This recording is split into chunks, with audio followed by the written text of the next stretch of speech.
나의 생은 울창한 숲에서 한 줄기 빛을 찾아 끝없이 뻗어 나가려는 한 그루의 나무로부터 시작되었다.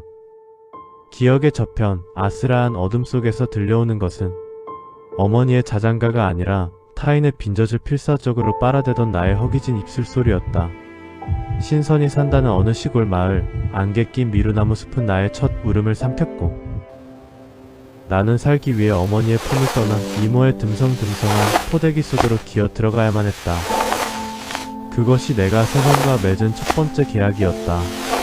1970년 들판엔 보릿고개의 허기가 누렇게 떠다녔다.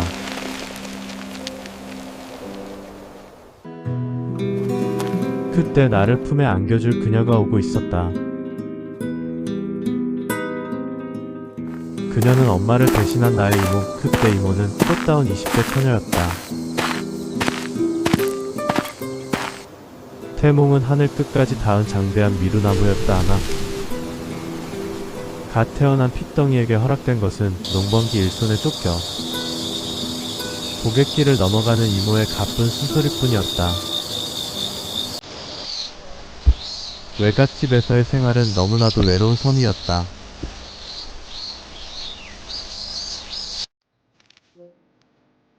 공주라는 여자아이, 내 기억에 있는 유일한 친구였다.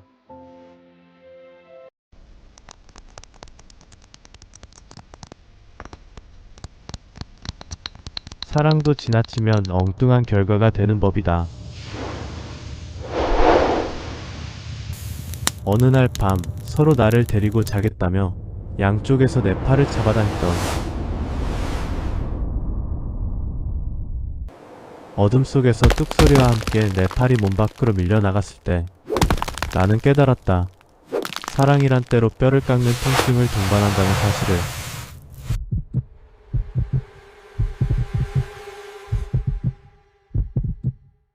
식탁 밑에 숨겨두었던 붉은 장난감 총을 꺼내려다 식탁이 무너져 내리던 날 세상은 비로소 제 본색을 드러냈다.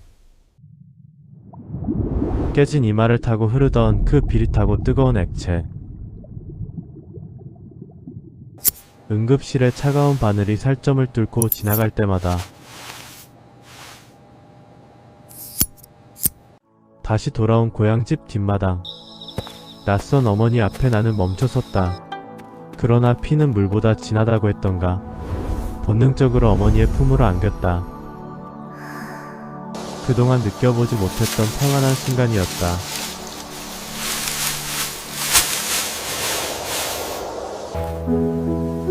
그러나 평화는 짧았다.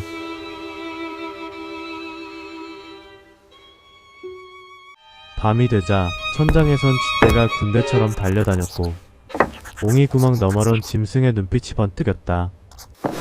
그리고 꿈속에서는 마루 저편으로 기억에 없는 할머니가 칼을 든 채 다가오고 있었다. 살기와 애기가 뒤섞인 그 기묘한 밤, 나의 진정한 유년은 비로소 그 서슬퍼런 칼날 위에서 시작되려 하고 있었다.